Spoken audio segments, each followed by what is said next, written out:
UEMA eguna antolatu zuten Arrankudiaga Zoion igandean, udalerria euskararen arnasguneen mankomunitatean sartu dela ospatzeko.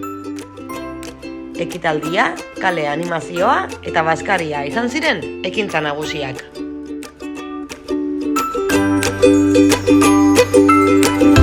Aurrera goaz, egunetik egunera euskaraz bizitzeko territorioak irabaziz. Baliatu aukera eta erabilera biderkatu dezagun. Baina hor dago beraien lana eta guretzat baliogarria izango da beraiek garatutako lana, beraien esperientzia guztiak.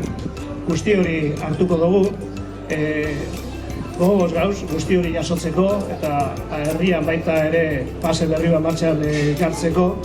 Baina aldi berean gau ere prest gagoz gurdi hori bultzatzeko eta elkarlana bideratzeko.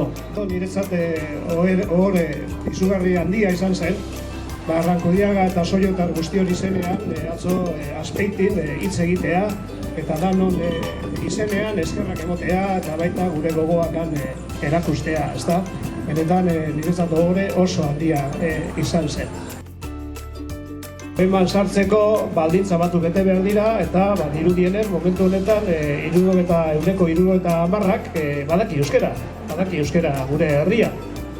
Eta hortik sartu gara UEMara, sartu aurretik UEMako kideakaz hainbat batzar egin genituen eta benetan ikusten dugu UEMan sartzeak bultzada berri bat ekarri ahal dauela.